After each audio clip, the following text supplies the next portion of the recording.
Something happened. Maybe it was your health or someone you love.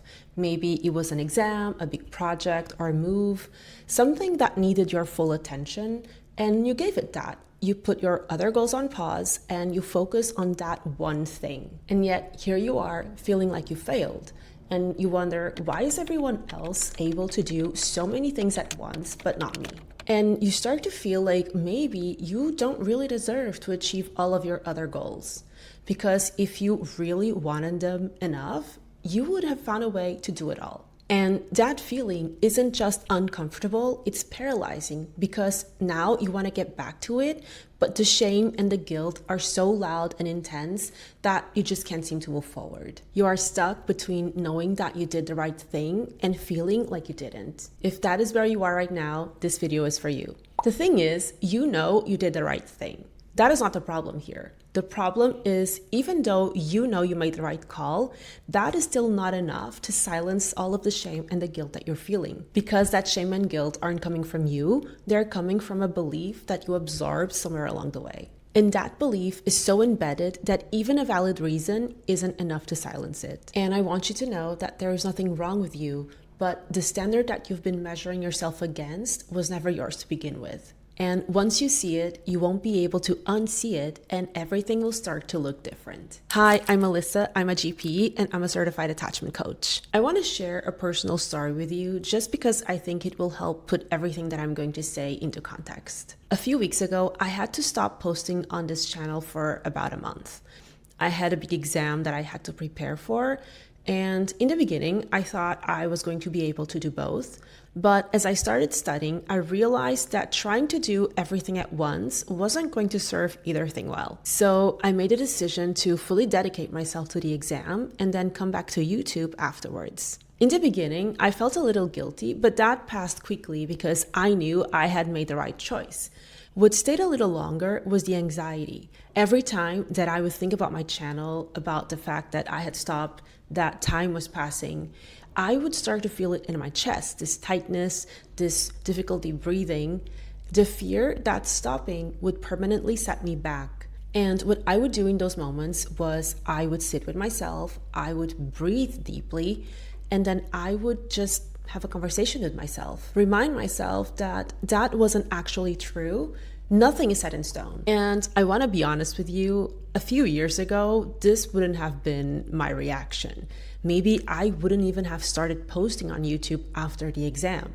Or maybe I would have tried to do both things and then get to the end feeling completely depleted. What made a difference wasn't discipline, wasn't motivation. It was me being connected enough to myself to hear what I needed and trusting that honoring that wasn't the same as giving up. So where does that shame and guilt come from? It starts earlier than the productivity content that you've absorbed online. It starts earlier than college.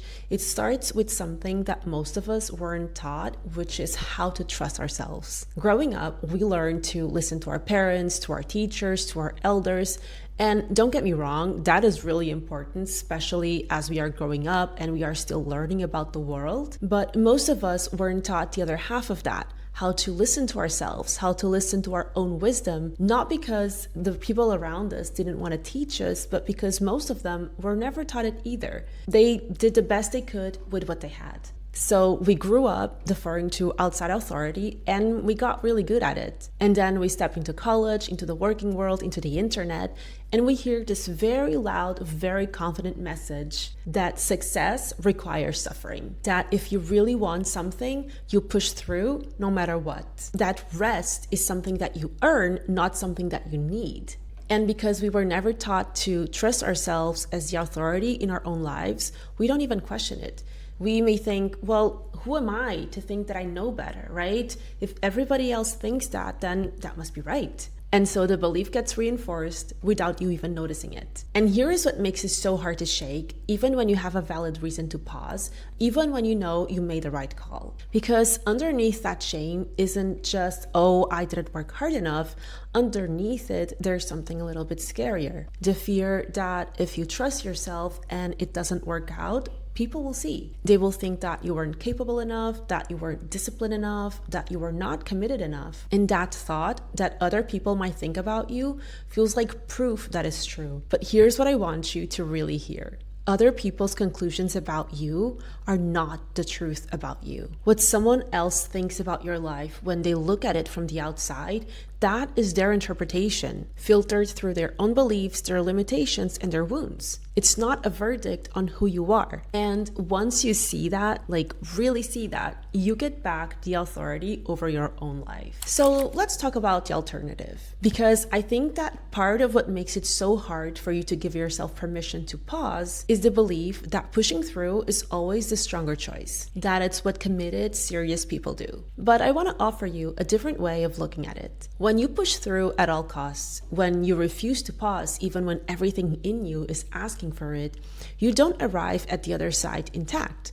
You arrive depleted. And that depletion has a cost that goes beyond just feeling tired. Your temper becomes more volatile, you have less patience for the ones you love and for yourself.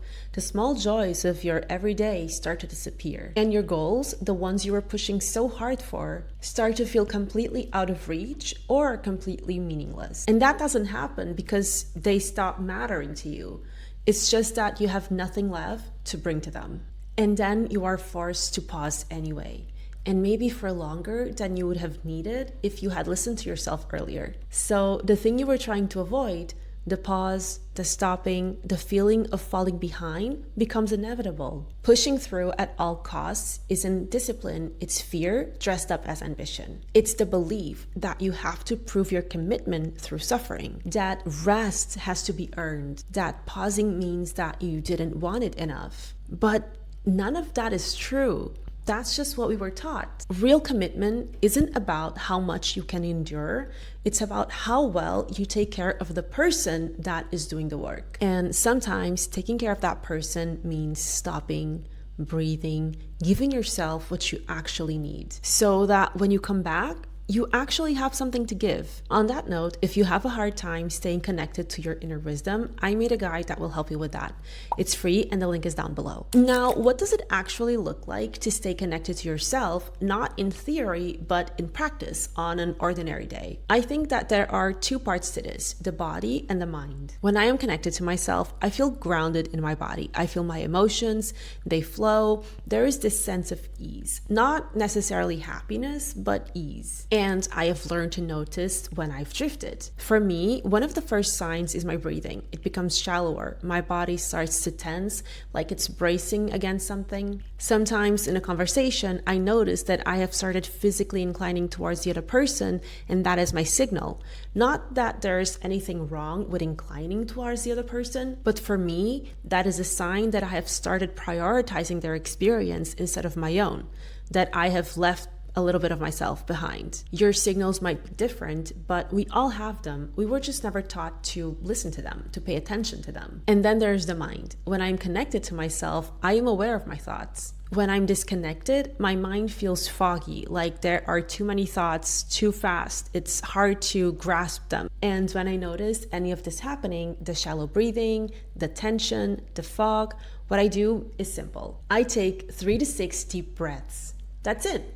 Simple. Not a 20-minute meditation, not a journaling session. They are great, but it's not always possible to do them in the moment. So just take 3 to 6 deep breaths, and you will notice that your body and your mind will start to settle. That is what being connected to yourself looks like in practice. It's not a permanent state that you achieve and then maintain forever. It's something that you drift from and then return to over and over again, and it's the returning that it's the practice. And when you are connected to yourself, you are aware that underneath the fear, the guilt, the thoughts that are telling you that you should be doing more, there is a quieter part of you that knows what is best for you. And that is what I was able to access when I made the decision to pause. I wasn't certain about the outcome, but I had enough clarity to know what I needed in the moment, and the trust that honoring it was the right thing for me. So what happens when you start doing this? The first thing you will notice is that the thoughts don't disappear. The "you should have pushed through" thoughts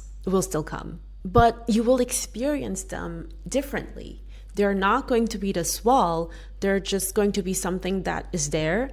You can see them, you can acknowledge them, and then you move past them. They no longer have the power to keep you frozen. And then another thing starts to happen. When you come back to your goals, not from shame, not from guilt, not from feeling like you have something to prove, but from that grounded and connected place inside of you, you will notice that it feels different. It feels lighter. It feels like joy, not like something that you should do, but like something that you actually want to do. And that changes everything, because when you are coming from that place, you are not dragging yourself forward. You are not white knuckling yourself through. You are moving because something inside you is genuinely pulling you there. And the more you practice this, the more you notice the signals, the more you come back to yourself, the more you practice honoring what you need, your relationship with yourself will get stronger. And the stronger that relationship gets, the less power the outside noise will have over you. The noise is still there, but you stop needing it to tell you who you are. So the next time you find yourself in the middle of a pause,